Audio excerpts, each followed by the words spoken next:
about the not fearing a nuclear Iran.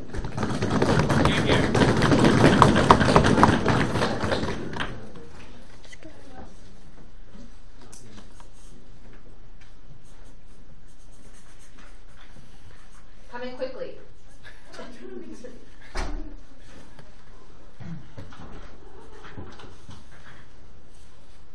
You're not tiny anymore. You got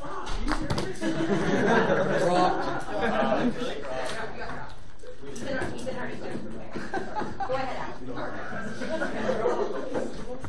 Madam Speaker, U.S. hegemony and aggressive protection of their interests in the Middle East has gone on too long. Furthermore, we believe that states are rational and respond rationally to their own self-interest. So it's for this reason that we propose this motion today. This House does not fear a nuclear Iran. So before we go into our constructive points, I want to do a bit of framing, a bit of modeling for this round. So we think that we're the U.S. Basically, the framework for this round is that we should act on this sense that we don't fear nuclear Iran. We should stop aggressively trying to prevent a nuclear Iran, and we accept all the consequences that follow from this in terms of the region. I think that basically lays out what we need to go through with this round. So we have three constructive points that we want to discuss. First of all, why we believe that Iran is a rational state and responds accordingly to incentives. Secondly, why don't we fear a rational nuclear state? What happens in terms of what are the incentives at play with nuclear weapons?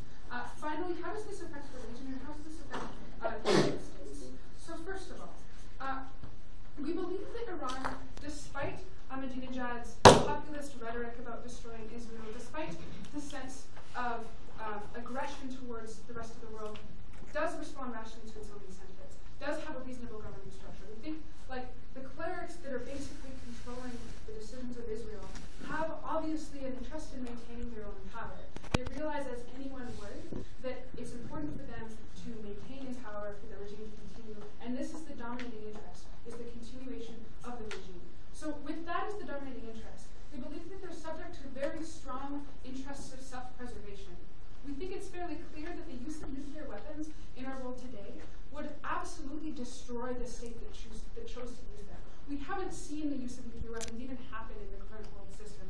We think that it would be so overwhelmingly destructive to that state in terms of the retaliation that would be taken against them, that it is overwhelmingly in any state's self-interest not to use nuclear weapons. We don't believe that Iran is any different. So in terms of whether or not destructive consequences are going to occur in terms of the use of nuclear weapons, we believe that that's not necessarily a concern in this case. The reason that we have aggressive rhetoric is because of their own, the perception of an existential threat against them. Because they've been completely prevented from developing a defensive capacity against the obvious strengths of Israel backed by the U.S. and the strength of the U.S. This is why we see aggressive populist rhetoric. This is why we see situations where they're saying we're going to destroy Israel, etc. It's situations where they believe that they are under threat, which we think is a fair thing to believe when the most powerful state in the world has fundamentally undermined your ability to develop any kind of defensive capacity or deterrence against attack. And we think that it's in their rational self-interest to use that capacity responsibly. We believe their current attempts to develop a nuclear capacity are responsive rather than aggressive. They're responding to the threat that they perceive to themselves, rather than acting in aggression against states that are nearby. And we think that that's a very legitimate interest. We think it's important that we allow states to protect their own existence, to protect their own interests. Because when they're able to do that, we think that that's when we see the safest international system. Second, so that goes to my second point. Why don't we fear a rational nuclear state? Okay. So as I've already said, we think that they're aggressive because of the perception of an existential threat. We think that when we have a state that, like Iran, that's able to develop its own defensive capacity, its own strength in the region, its own ability to protect its own interests, this leads to more rational negotiations in which they're taken seriously. This leads to the fears that their fears of being completely undermined or being overthrown are taken away when they're able to be taken seriously in negotiations, which is what we think will happen if they do have nukes. Because then it's automatically then you have to take their concerns a little bit more seriously because of that sort of sense of deterrence that they will. Okay, but they will never have mutually assured deterrence with the United States. They will still always face an existential threat from American first strike if that's what their motivating factor is. Okay, they're always going to face that threat, but for them to be able to develop like a much stronger military capacity is obviously an incentive for the U.S. to take them more seriously. Obviously, the U.S. fears them now because they don't think they think that they would be unsafe for Iran to develop this capacity. What we're telling you is that that's unjustified, and that what they should be doing is like allowing forces to balance in a more natural way in the Middle East and taking a more hands-off role. And we think, finally, why don't we fear a rational nuclear state? Because the U.S. isn't vulnerable to Iran. The U.S. is only vulnerable to Iran insofar as their interests in the Middle East are vulnerable to Iran developing more strength. And I'm going to talk about this in my final point, which is how does this affect the region and the United States? So, first of all, we think that when you have a nuclear Iran, that Israel is no longer a military hegemon, and this checks their use of power. Why do we think this is important? Well, we think that currently, in the current system, with Israel backed by the United States, they're incentivized to act extremely aggressively towards powers around them, and this creates a huge imbalance because they're like, we think that we get borders that are respected, more balanced regional power when there's that like check and balance system of like power balance between Israel and Iran. So we think that leads to a more stable region. That's beneficial as well. Second thing I want to talk about on this point is the sense that, like, this is a broader point. We think that the U.S. role as the world police, the U.S. trying to impose their interests everywhere, is something that needs to end. It's both in the U.S.'s interest and the world's interest for this to happen. Why is this? Well, we think that the U.S. as the hegemon is in decline.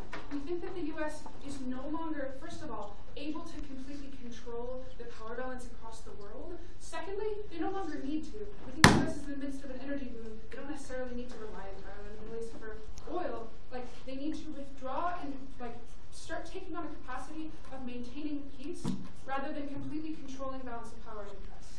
Obviously, the U.S. has a role in trying to maintain peaceful relations between states. We don't think that it's a productive role for them to take to completely overbalance powers that they disagree with. And this is what we think is happening in the Middle East now. They're saying, okay, we're going to back Israel, we're going to have a huge presence, military presence in the Middle East. And this, like, we think that this kind of overbalancing of regional powers, like this kind of hegemony, is counterproductive because it leads to more dissidence. It leads to states feeling that existential threat where they feel that their entire ability to exist and the right to exist is undermined. And they feel that their self-preservation instinct is undermined. And we think that we get a more rational, sensible system when we allow states, especially Iran, who we think responds to rational interests, who we think has a reasonable control over their governments, and for whom the will of the people is somewhat important in terms of revolutions and stuff. We think it's important that we preserve the rational, their instinct of self-preservation, which we think is paramount in this case. So it's for these reasons that we're proud to propose. I would like to thank the Prime Minister for her remarks, and now call upon the Leader of the Opposition, Douglas. The court speech not to exceed 7 minutes. Hear, hear.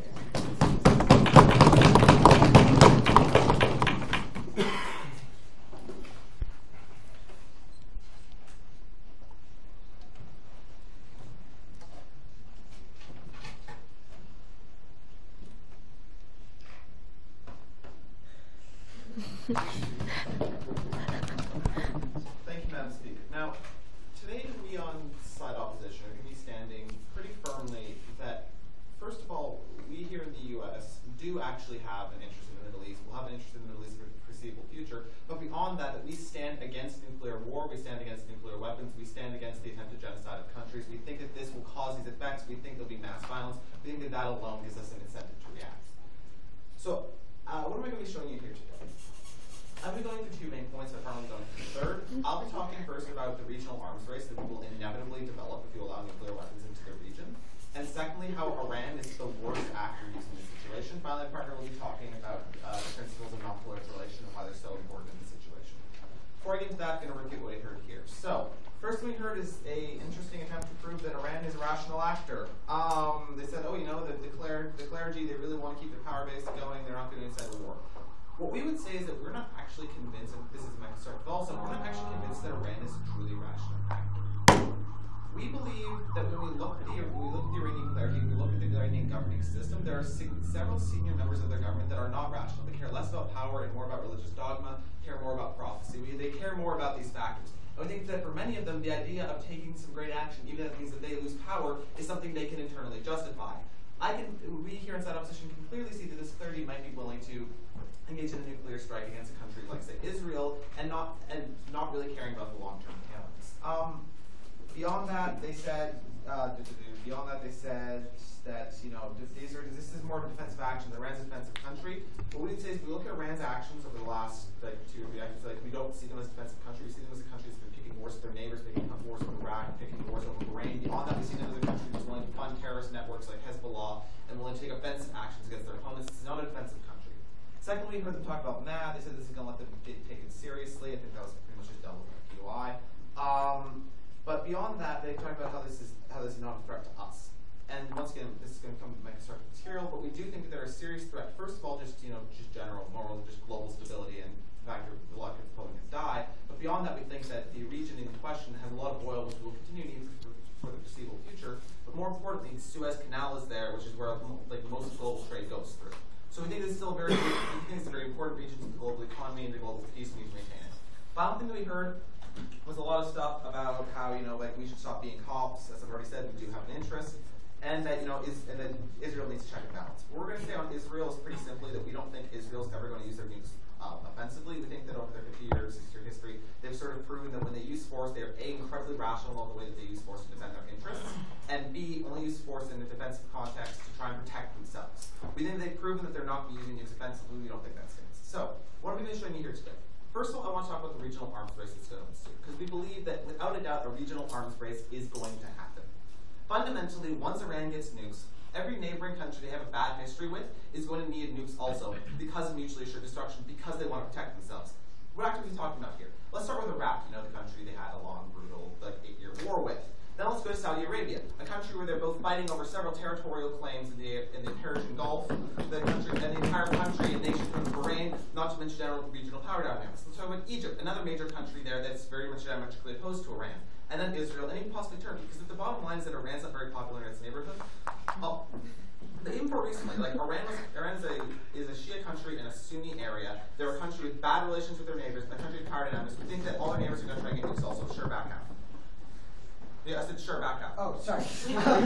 It was just unexpected after the last one. So the case that actually happens here is that the United States is not only at war with many of the same countries that you named, but also attacked Iraq successfully. Okay. So what I'm going to say is that actually this is about to answer your question. Basically, we think this is going to develop into a Cold War situation. We think you're going to have all these actors pointing nukes at each other, and sort of this is a bad thing. 2 reasons. First of all, in the short run, we think you're going to gain a lot of regional stagnation. We think you're going to get a lot of regimes that are just not going to fall because they're going to use as a fallback mechanism. And we think from our perspective, a liberal democracy that likes more liberal democracies, it's a bad thing. The bigger problem though is in the long run, because we would say that in the Middle East, in a mad situation, nuclear war is inevitable. Fundamentally, when you have two countries with nukes pointed at each other, mistakes happen. People see flocks of birds and think it's an incoming ICBM, think it's a missile. People get into crises over islands. If you look at the Cold War, there were so many different times when the US and the USSR almost came to blows, almost launched the codes. Because fundamentally, it's humans along the chain making mistakes. The problem is, multiply that by several countries, and now imagine the professionalism of the militaries involved. Fundamentally, we feel that in this situation, it is only a matter of time before one actor or another accidentally launches a nuke without needing to, thus setting off a war. We see nuclear war as inevitable. Second thing, why is Iran a bad actor? There's a whole bunch of reasons for this. The first one is that we don't actually think that they can secure their nukes. We think that the countries in this region often have serious troubles in keeping their nuclear stockpiles and fissional material actually under lock and key. We look to Pakistan as an example of this. We think that the country has a lot of groups to be very interested in acquiring these nukes illegally. We don't believe that they'll be able to keep the nukes out of the hands of terrorist groups. Secondly, though, we're not convinced they're not just going to give nukes to terrorist groups. If you look at a group like Hezbollah, we believe that Iran in the future will be willing to give them a nuclear weapon, because fundamentally they're not responsible for the action taken by a third party. They can't be held nuclearly responsible for this, sure. Yeah, I think it's fairly clear that the U.S. would hold Iran responsible for giving. I don't think they actually can, because then Hezbollah says, oh no, we just have the nuclear technology from the North Koreans, or we stole it in Pakistan. There's no way to clearly delineate an actor, therefore the chain of mad breaks down. Third problem, very we've talked about this a lot, but we don't actually think Iran's a rational actor. We think the clergy in Iran wants to control the power structure, oftentimes don't have entirely rational power-based goals. Beyond that, we think that the Iranian governing system is a very unclear system. There aren't a lot of checks and balances on power. There isn't clear who exactly can say who to push the button. It isn't a situation like in the USSR or in the USA, where you have one or two key actors that have to sign off on nuclear force. We think you can get a situation where you have a rogue general or someone or a rogue cleric causing a nuclear strike to happen. Finally, we think that just overall we don't like the effects of Iran, being dominant in this region. We think that we think a nuclear Iran would be able to bully their neighbors into unfavorable oil deals with the West. We think they would be trying to force the region down a more fundamentalist line. Beyond that, we feel very uncomfortable with having Iran sitting right next to the Suez Canal with a nuclear trigger over top of it. We feel this is an enormously important thing to the global economy. I think something like 40% of global trade goes to the Suez Canal. It's a massive amount. And the fact that Iran now has a deadlock on that canal is incredibly dangerous to us. So at the end of the day, what have I proven to you here? I've proven to you that fundamentally we think a nuclear war is inevitable due to the mechanics of MAD in this region, and that we think that Iran having nuclear weapons is just they're a bad actor in the situation, and we think that for all these reasons and many others, we proudly oppose. Thank you. I would like to thank the leader for his remarks and now call upon the Deputy Prime Minister Danny to deliver a speech not to exceed 7 minutes. Here.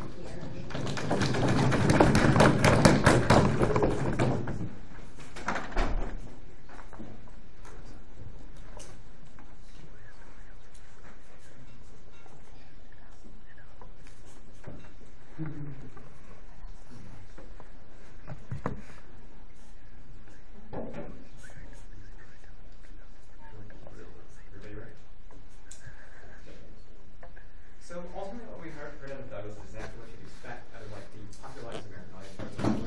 Iran is this massive enemy. They're going to do so many things that are completely irrational. They're structured. They're completely incompetent. They're able to keep weapons outside of third-party actors. Everything is wrong with this country. It's a terrible place. It demonstrates an enormous amount of ignorance as to exactly what goes on in Iran, what goes on within the region, and I'm going to try and clarify that. So I'm going to talk a little bit about how further effects on the region, particularly Israel as an actor. I'm going to talk about more of the benefits of the United States withdrawing from its role as a hegemonic military power, and then I'm probably going to talk about how Iran's vulnerability is responsible for the supposed aggression that you see there. But before I get into that, I want to note as well that we consider this to be somewhat Iran's possession of nuclear weapons to be somewhat of an inevitability. And in order to prevent that, you require constant military intervention, you require constant airstrikes, you require possibly boots on the ground in order to eliminate that. So we think that alternative world is a worse one than in which they have nuclear strikes, and so we fear the world where they have nukes less than the world in which they don't because of that necessary step. So I'm going to go through some rebuttal. So first, Douglas came up here and said we're going to initiate it. This is going to initiate a Middle Eastern arms race. So note that this is silly because other regional powers, the ones that Iran is most hostile to in a lot of ways, Egypt, Israel, Turkey,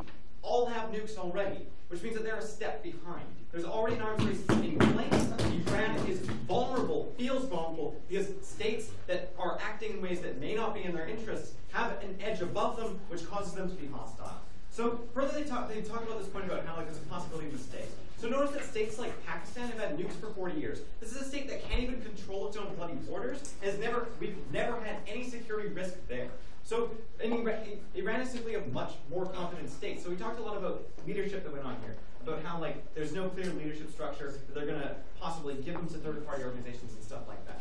So we think this is silly, first of all, because they failed to demonstrate why it's in the interests of Iran, or the possible interests of Iran, to give a nuke to Hezbollah anyways. So we consider that an impossibility, or not something that we need to take seriously.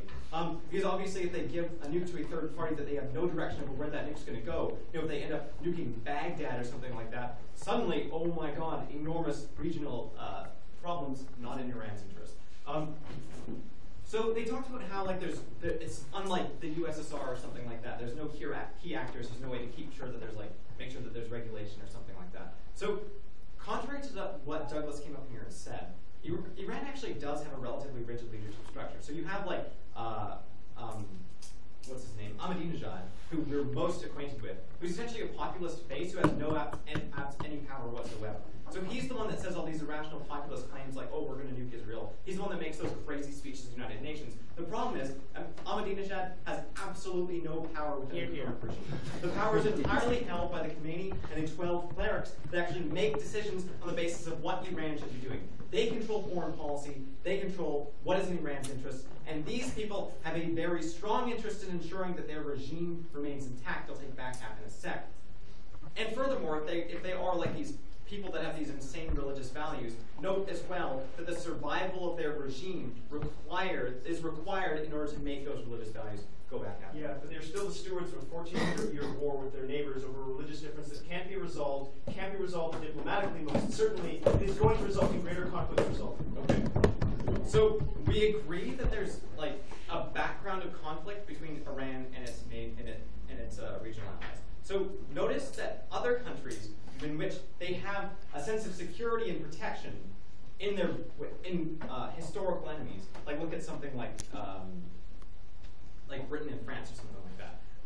When you sense a feeling of security that the other parties can't threaten your regime, then you no longer have a reason to be engaged in aggressive manners towards them. So notice that Iran's interest isn't in destroying their religious rivals, but ensuring the survival of their religion. I think that's what you need to make note of. And that's why giving them the ability to protect their region makes it so that the region is in fact, or their country, their sovereignty, makes it so that the region is more stable, makes it so that they'll be less willing to engage in hostile actions. Okay, so I've already talked about a little bit about why we think that Iran is a rational actor and why we shouldn't be worried about that.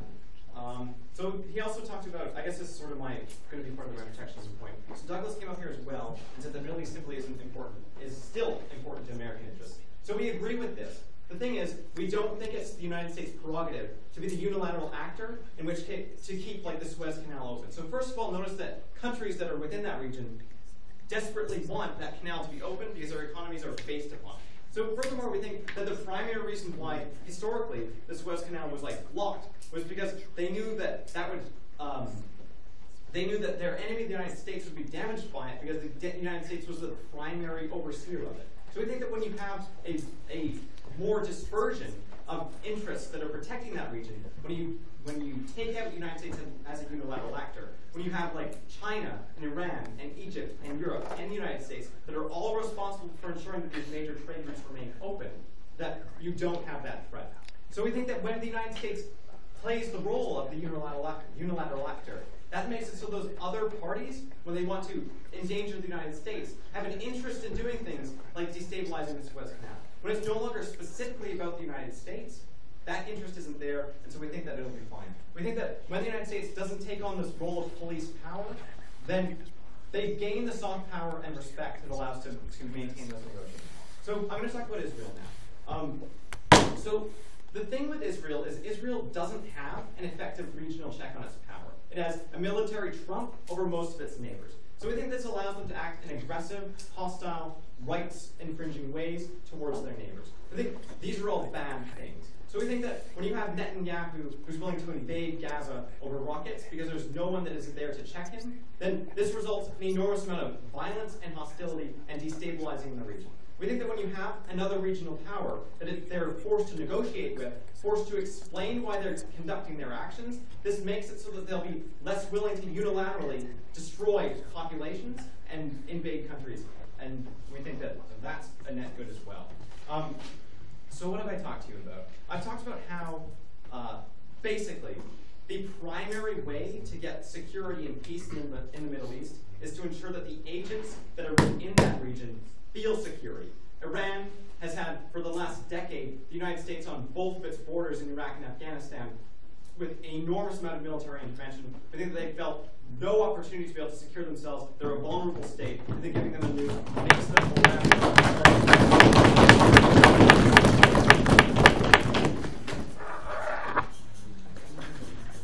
All right, I'd like to thank the Deputy Prime Minister for his remarks, and now call for the Deputy Leader of the Opposition to each remarks. However, speech is not to be sending back here.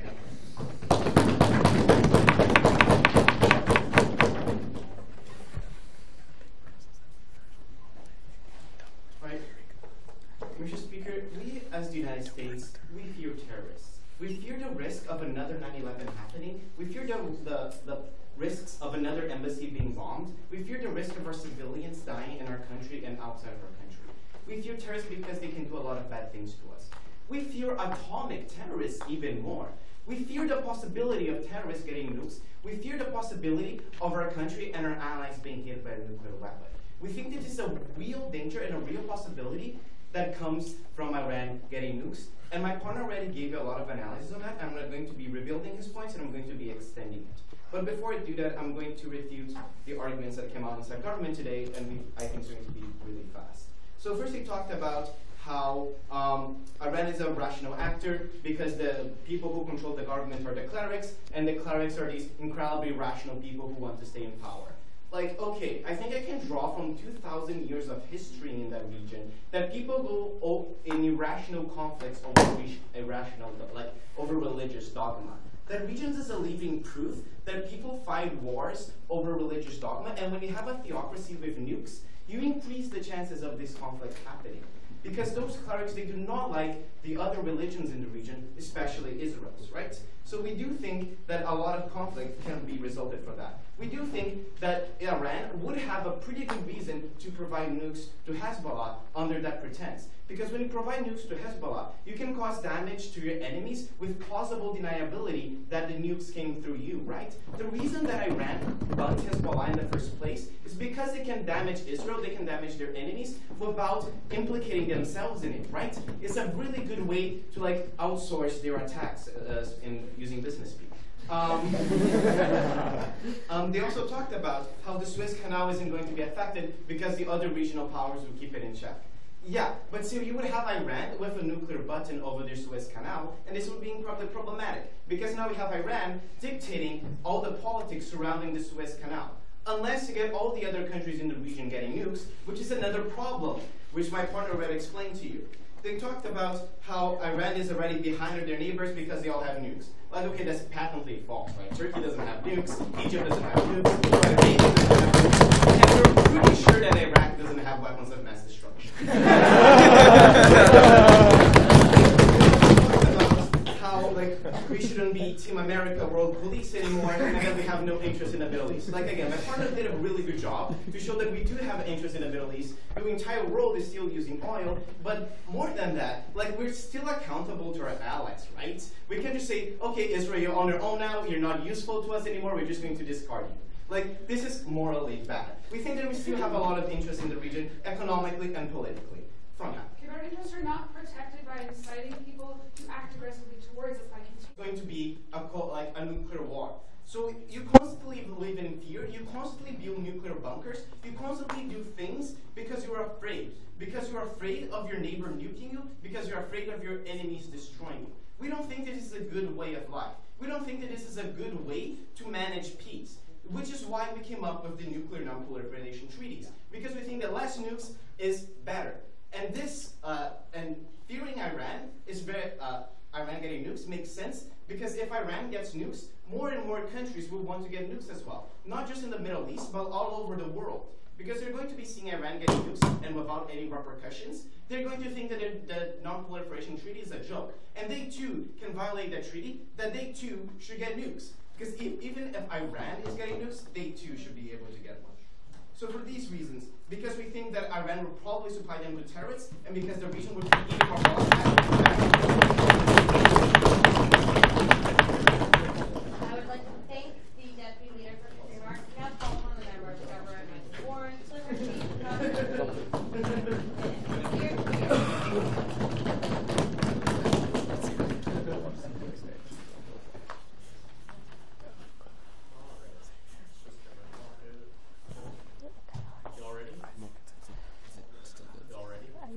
Before I begin, Matt was elected to the board to fill the vacant position. Oh, so that's relevant information for us. That doesn't matter to anyone else.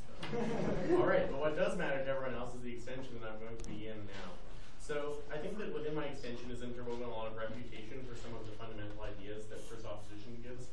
In some of the more important and poignant examples, I think I'll probably give direct refutation. So essentially the extension you're going to hear from side proposition today is hegemonic decline theory, and why that's a great thing, and why it's natural, and why it benefits everybody. Benefits the US, benefits Israel, benefits Iran, benefits all local and global actors.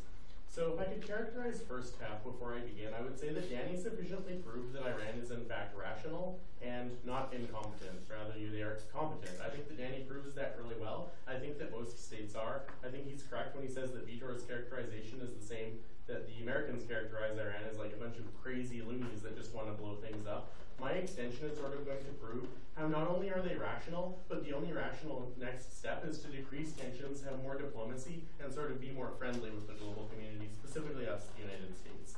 So how does hegemonic decline theory work? So firstly, I would point out, you know what, Robbie, I'll take you right off the bat. Since when did nuclear proliferation in the USSR and the USA were buddy-buddy and had lots of peacetime? Okay, well, I would point out that they're buddy-buddy right now, and Russia still has nukes, right? You can change your country's ideology, Robbie. You can't do it while you're pointing nukes at them. And I think that's really important, and we're going to get into that. And they use those nukes as a threat, right? So hegemonic decline theory happens naturally. What happens when there's a single hegemon? In this case, it's the United States. There's unilateral power. They make unilateral decisions. They're a single actor making a lot of decisions. They're antagonistic, they're interventionist, and they're absolutist. They're antagonistic in that they poke at Iran in a lot of different ways. They have military bases all around the region. They invade the countries next to Iran. They're interventionist in those same ways. They're also funding Israel very heavily. There's a lot of antagonism and intervention woven in together. And they're also very absolutist. They're not allowing themselves to change, and they're demanding that Iran change absolutely. We think that's unacceptable from like a global policy level. We think that when essentially what happens is I'm going to say that the hegemon naturally declines and rises up into a multilateral approach, a multilateral global community. The reason that doesn't happen is when the hegemon, in this case, is so powerful that they're able to use military and economic means to hold down the rest of the nations. And I think that's exactly what the United States does right now. They're absolutist and they say to Iran, no, you can never develop nukes because you're crazy and you'll sell them to terrorists and things like that. We think that doesn't make Iran feel safe, and it doesn't allow them to develop. We think that when you engage them as equal actors because they don't have this fear in their hearts, we think that it's a healthier relationship and discourse and international diplomacy scenario for everybody. How does that work? So the first part of my in-depth extension part is going to be sort of the international standards and balance that we accept. So right now we think that the United States sets a bunch of rules internationally, and they make other nations adhere really strongly to these rules. The nation that they don't expect to adhere to these rules that they're all going to go about is the United States. And we see that as a really big problem.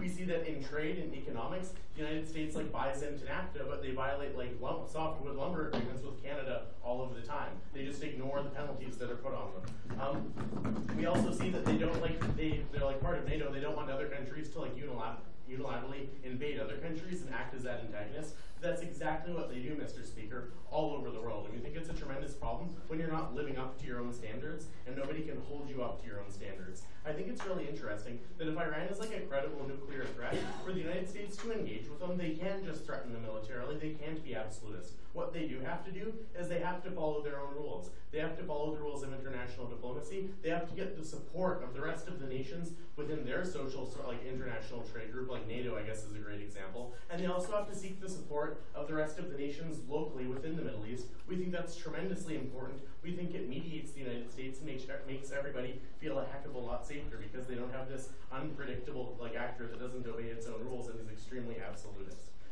We also think that it naturally deters military intervention. We think that the human cost, I think in the opinion of the United States, I can say that the human cost of toppling the 12 clerics and replacing them with somebody else is actually too great. The human cost to that, to Israel, to Iran, to the Suez Canal, to everybody in that region is too great to have a marginally increased quality of the government. And I think we have a better way to increase the social condition in Iran, and that's not make them fear us so much. I think a great example is in China. The second part of my extension now is going to be sort of cultural ideology and the differences in that case, right? So we think I'm going to point back to the part at the beginning where I say that international relations are subjective. The only times that we're absolutists ever in international relations is with fundamental violations of human rights, Mr. Speaker. We don't see this necessarily as the case. And even when those do exist, the best solution to those fundamental human rights violations is not military action, it's diplomatic action, which is impossible when you're not even willing to sit down with Iran, because why the hell would you? You can just threaten them with nukes, Mr. Speaker. That's really problematic. So We think that because of that subjective nature, when you treat them equally, I'm going to point to the example of China, right? Like China and the US, like pretty diametrically opposed, right? But what do we see? We see a large liberalization of Chinese society. How did this happen? This happened because they don't have to fear us through economic. I don't even take any more POIs from you, Robbie. Stop setting up. So we see that we engage with them through these diplomatic means, right? This happened really naturally, and I think really impressively, because they are liberalizing their society, but we didn't we didn't make them do that. They did it on their own because they didn't feel threatened. I think that that's really important. That's the proper way that you increase the quality of their social condition. If you really hate those imams, we think the imams are a condition of the society, and go. Oh, okay, maybe it's because I'm not in policy, but I don't get your extension. So we shouldn't fear Iran because we're going to lose power and that's good? Yes, absolutely. I think that Iran is the most dangerous actor when they're pushed into a corner and we refuse to sit down with them. They're most antagonistic to everybody else in the region. All of the threats that Iran puts towards Israel, we put the same cultural threats to Iran. We think Iranians think that we want to destroy Islam. That's a really big problem. In the same way that Sunnis think that Shiites want to destroy them, right? That's something that we can't divide. We have to be able to sit down with them, to talk to them, to decline that hegemon, to make the region much more safe. I think, again, I'm going to point back to first half. I don't think that Iran is crazy and incompetent. I point to the examples of the USSR, which just collapsed, South Africa and Pakistan that are less than stable nations that didn't lose all of their nukes. That's not going to happen. And in direct refutation now, I don't think that Vitor's example of they'll just give them to Hezbollah so they can do I'm not touching you to Israel. The fact of the matter is, Iran is rational. If they give nukes to Hezbollah, then Hezbollah nukes Israel, then Israel nukes Iran. I think that's a fairly obvious connection that Iran can also make, Madam Speaker, and that's particularly important. So what did I talk to you about? I talked to you about hegemonic decline is natural, how a multilateral approach changes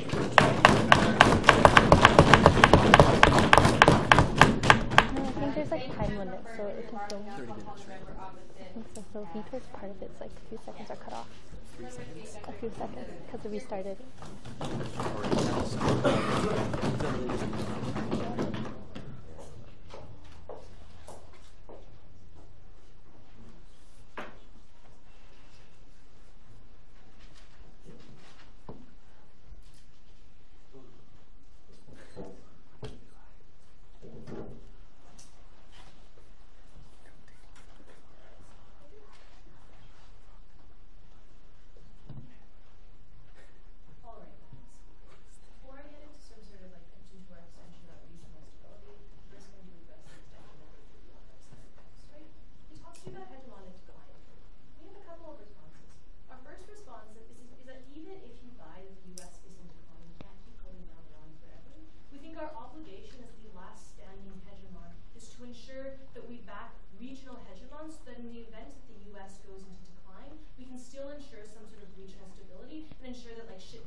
Iran's way to seek peace in the Middle East isn't to negotiate with fellow governments.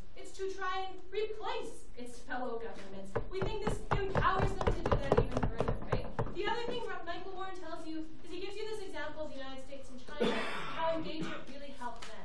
We say that the effort to engage has been constantly there. We have constantly been going through rounds of nuclear negotiations, and they haven't gone anywhere because Iran simply isn't willing to back down from its interests. Right? We've tried to engage Iran. We've tried the carrot and the stick. None of that has worked. Madam Speaker, we don't think we're capable of negotiating with Iran for these reasons. Right? I'm going to get into our extension now. We say that we don't like nukes in general, but we think that some situations in some countries are worse than others to have nuclear weapons in, right? So the United States is interested in regional stability, and so we're going to tell you two things. First, we're going to tell you we don't like nuclear weapons going into unstable regions, right? We tell you that the Middle East is a powder keg for conflict.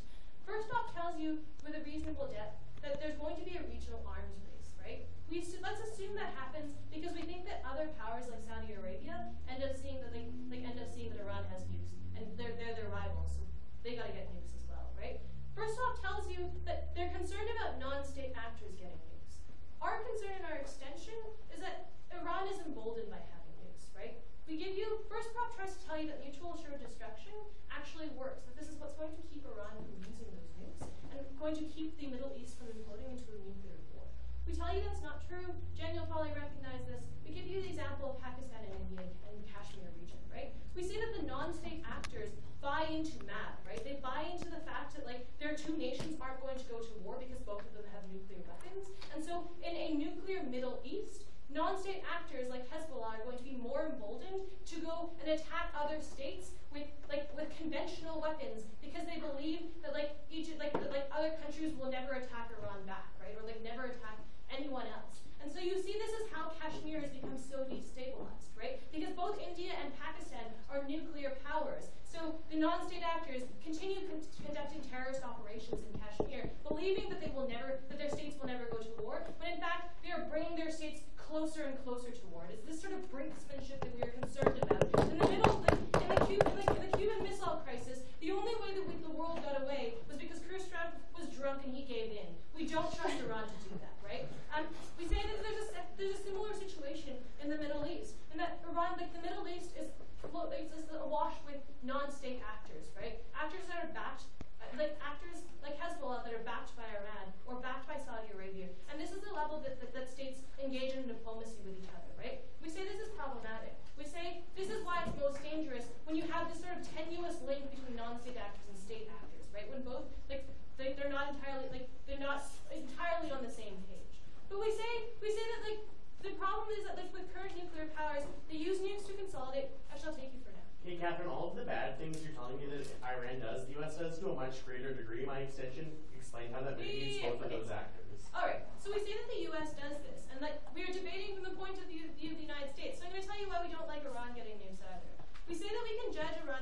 First of all, we tell you that we don't actually trust Iran not to undermine regional stability, right? It's not just about the difference is other nuclear powers have rivals. Iran has ideological enemies. We don't trust them not to use their nukes to right? But the second thing about Iran is that it emboldens Iran to keep going around and destabilizing regimes, right? It already funds non-state actors to bring down Saudi Arabia's government, to bring down Egypt's government, to fund Islamist groups, to bring down other countries' governments. When Iran has a nuclear weapon and it knows that nobody can touch them in this instance, it emboldens Iran to keep going. We don't think that's a good world. We think that the survival, our first prop tells you that Iran's concerned with the survival of the regime. The problem is, for Iran, the survival of their regime means replacing other rivals in the Middle East with governments that like Iran, right? So that's their fundamental interest. We think this is problematic because for the United States, it means that we can't ever stop Iran once they get a nuclear weapon because the stakes are too high. We can't invade, we can't support revolutions because we can't run the risk that nukes fall into the wrong hands. But we also can't we also can't stop Iran from funding jihadist groups, from funding Islamist groups. Groups they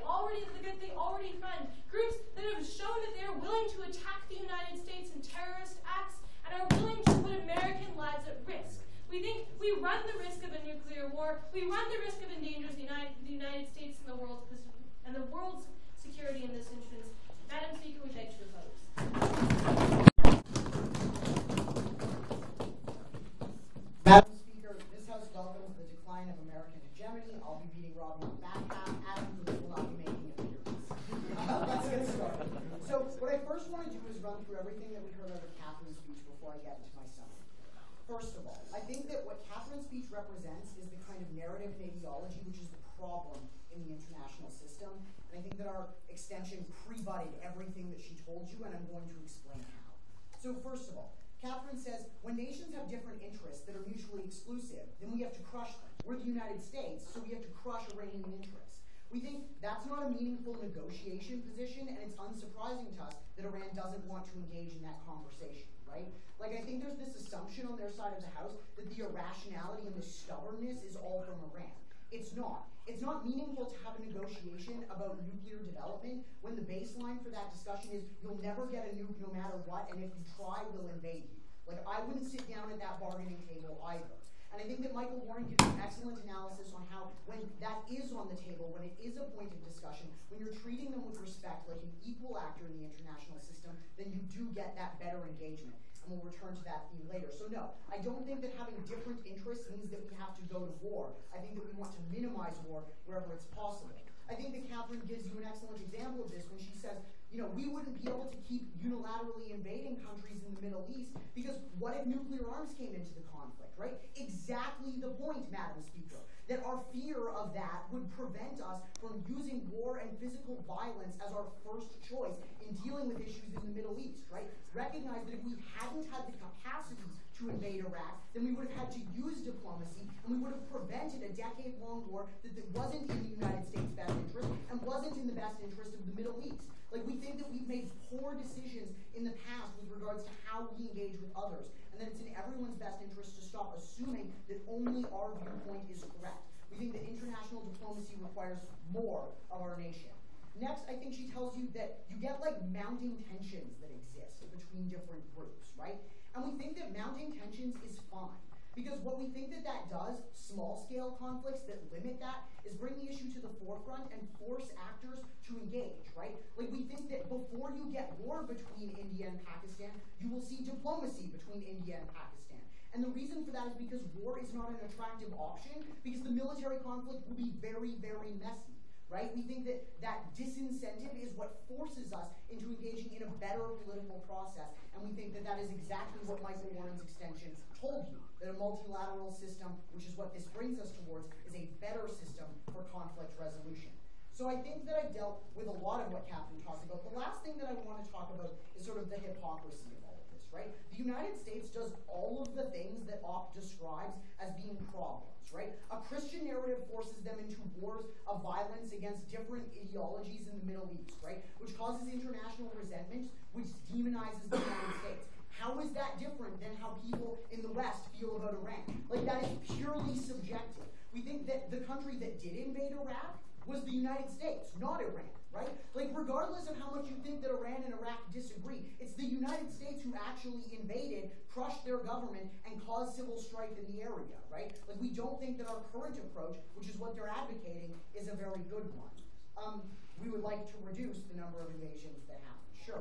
You're a hypocrite too, because Iran is also antagonistic, interventionist, absolutist. Like, you can't have your cake and eat it too. No, but that's fantastic, because the point is that the natural self-interest of these states is negative on both sides. What Michael Warren told you is the way that you balance that self-interest, which is ultimately destructive for all parties, is by forcing an equilibrium so that they have to engage and compromise, right? That's not a contradiction, that's the extension. Perhaps none of you is in poli-sci. Okay, so let's get to a little bit of summary of what we saw in the room. I think that we saw a good debate in the front half, which focused really heavily on the notion of whether or not nuclear weapons will actually be used. We think that this was handily won on this side of the house by pointing out that just because they happen to be like a Muslim nation doesn't make them an irrational nation and doesn't mean that they're motivated to violence. We talked about how, on the front half, that a lot of the rhetoric isn't really backed up. It is for politics. It's a tool of diplomacy, right? To put pressure on other parties to make different decisions. It's not a credible threat that's going to be followed through. Arguments that we got out of this side of the house were things like, what if someone shoots a nuclear weapon at a flock of birds? We don't believe that Iran is that incompetent. We further think that there's a black market point here. That because we accept that Iran is going to have nuclear weapons, that we can regulate them and be aware that they have them and control that to some extent. As we said before, we think that you can have a meaningful negotiation with Iran which says, sure, you can have nuclear weapons, here are some terms, and we'll follow them too. We do think that you can broker that kind of agreement. We don't think you can broker the kind of agreement that they're looking for on their side of the house with that power asymmetry the way that it is. So no, we don't think that the nukes are going to be used, and we think it's mostly an assertion that Iran is like inherently more dangerous than all of the other countries in the region. There really isn't evidence to back that up. But I think where the debate got really interesting was in the back half, and that's what I want to focus on, where we talk about the effect that this has on global and regional politics. Because recognize that having a nuke is more about the pressure than the actual application of the technology, right?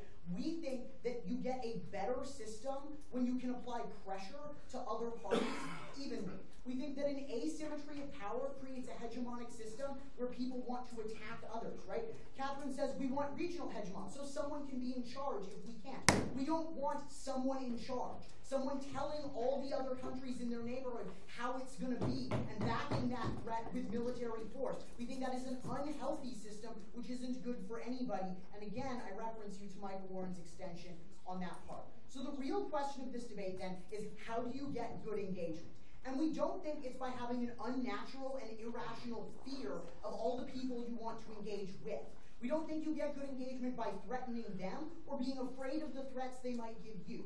We think that you get good engagement when you force actors to engage on a state-to-state, one-to-one level where you actually get meaningful discourse and compromise between the United States and Iran. We think that is far more likely under the model that we've proposed for all of the excellent analysis that Michael Warren gave you about how this would level the playing field, about how this would force us to treat each other as more equals because we can't just abuse one another with military threats. We think that that forces good engagement, creates a more multilateral system, gives us meaningful negotiation, which produces the best results for everyone involved, the global community, the United States, and Iran. And for that reason, we're very proud to propose.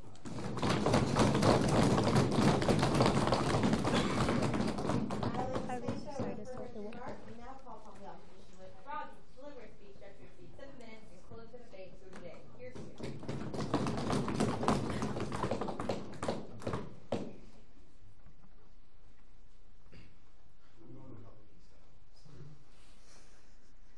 Okay, what are the dangers of nuclear weapons? First and foremost, mutually assured destruction is a flawed and stupid ideology. We lucked out in 1963, and that's the only reason that we're standing here. Two perfectly rational men stood on the edge of thermonuclear war and nearly destroyed the world, and we lucked out. This happens all the time between China and India. I think that even if we are both stubborn, rational actors, even if we buy that Iran is a rational actor, they are still going to be the kind of rational actor that will push the world to nuclear war, because frankly, everyone does. We stand for non-proliferation, we stand for disarmament, we stand for no nuclear weapon ever being a good thing for the world, we stand for nuclear weapons never giving us confidence and always giving us fear. So let's talk about brinkmanship and how states and non-states interact. Because if I'm a terrorist, funded by Pakistan or Iran, and my country has a nuclear shield, so we'll never go to war and I will never face real consequences, I will never be rooted out of my tunnels, that says to me, well, let's go and kill some people, because I face no consequences. It empowers smaller, more brutal conflicts. But that also, every single time one of those attacks happens, it ratchets the nuclear clock one step closer to midnight. Done. It leads to mad breakdown. But even if it doesn't, we are more afraid of the conventional wars and conflicts that happen underneath the nuclear shield. You can look at the proxy wars that happened all throughout the Cold War. Those were not good things. Let's point that out. That was not a world where anyone felt secure or anyone felt happy. Let's also talk about this idea coming out of first proposition that an arms buildup will lead to peace. I'm sorry, World War I, then World War II, then the Cuban Missile Crisis. They also said that vagueness in terms of control leads to a more peaceful world. World War I, where Germany was able to say that because England will not intervene on behalf of France, we can go and we can kick France's ass. See World War I, see World War II, see, ironically, Suez Canal Crisis #1, where there was an ambiguity in control, and the ambitious Egyptian actors said, hey, look at this, we can benefit massively from taking over the Suez control for our own benefit. They also talked about this idea of multilateralism helps. League of Nations. Congratulations, with no clear actor having responsibility for maintaining the balance of power and maintaining the very mechanisms of stability and peace you had. Welcome, once again, to World War II. It's such an excellent example. balance of power politics fails fundamentally because A, you are always able to tip the balance in your favor with small and minor actions that unfortunately result in a massive cascade. For instance, the Austrians thought that they could tip the balance of power with Serbia or the Serbians thought they could tip the balance of power in their favor by assassinating an Austrian duke. This resulted in World War I. Now imagine somebody in Iran thinking, hey, I can tip the balance of power with Israel if I just assassinate this one person. I don't like where that ends. This also results in a psychological imbalance because your perceived enemies are what you are fighting. You are fighting your enemy's perceived strength, not their actual strength. So if you feel for a moment that your enemy is too weak, you will take advantage of them in a balance of power scenario because you have a reasonable expectation that you can win. This leads to more conflict and more violence. We think that hegemons are awesome. Hugo finals several years ago. So let's talk about the dangers of nuclear control without talking about nukes. Let's just talk about this pressure that Dylan thinks is such a great idea. Because the US, the USSR, Europe, China, and India all started with clearly delineated spheres of control. Their nuclear shields prevented anyone from meddling within those spheres of control, resulted in brutal tyrannies that existed all across the world, as well as numerous proxy wars that resulted in millions of deaths. Not cool. There's also this idea of Pakistan, which is a little bit different because it has no solid sphere of control. But it uses its nuclear shield to meddle in Afghanistan and meddle in India without any fear of repercussions for its own people and its own state and its own country. Fun fact. So, Robbie, there's a reason why all your balance of power examples came from the pre-nuclear world. You have India and Pakistan with a long-standing religious conflict that don't expand that conflict because of those nuclear. How do we diffuse the situation between India and Pakistan? Why hasn't it blown up yet? It's because they are both open to traditional avenues of diplomacy. Note the unifying factor behind Pakistan and India. They are both very staunch, fundamental U.S. allies. Congratulations, this is why things haven't blown up. It's because they are still willing to engage with their neighbors in open and fair diplomacy because they are existential rivals. Pakistan fears that India will take them over. But they don't want to destroy each other. They just want to live together in peace and harmony.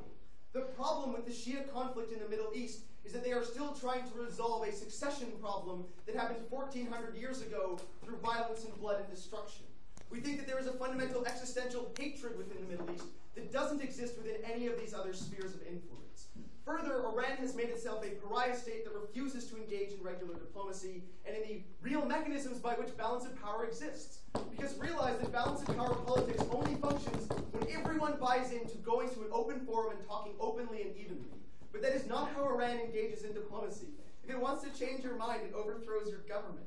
It does things behind closed doors. It funds terrorist cells. Realize that when they say on second proposition that America and Iran are just as bad, they both like to use violence. When was the last time that Iran was the major party behind multi-party diplomatic talks trying to resolve a conflict through open diplomacy? I will give you a straight answer. They have never done this. They have always been the ones to be manipulating governments and causing revolutions and destroying countries. Realize that America's first instinct is not violence. Realize that America's first instinct is still diplomacy. That's why we're okay with us having nukes, not them. So I've already gone into that Iran doesn't like our way of doing diplomacy that is fundamentally necessary for the balance of power that second prop wants to have happen. There are also their interests are in regional destabilization, not in free stabilization. And I want to get into this final idea of why we can't arrive at negotiations with Iran. It's not because they're afraid of us. Lots of countries are afraid of us and will still reach us in open negotiations. It is because Iran is ambitious. It is because Iran wants to become more powerful. Iran wants to become a regional hegemon. If second prop says that hegemons suck and hegemons are a terrible idea, they should freaking hate Iran, because not only does it want to be a hegemon, it wants to be a really nasty one. So it's not because they're vulnerable that they want to nuke, but because they're ambitious, because they want to apply that nuclear shield to get their own results. I also want to deal with why China's different. China was different because we were able to use Nixon's brilliant strategy of playing the Russians against the Chinese to open the door. There is no one that we can play against the Iranians to open the door. We've been trying, and we've always failed. There's also the example of why the USSR is different. It's because we took the strategy that second opposition stands for. It's containing problems. It's preventing them from being ambitious and preventing them from destabilizing regions. And eventually, they collapse. If we had simply stopped threatening the USSR with containment, they would have done the same thing that Germany did. They would have perceived weakness on the part of those that are maintaining stability and taken advantage of that for their own ends. Iran was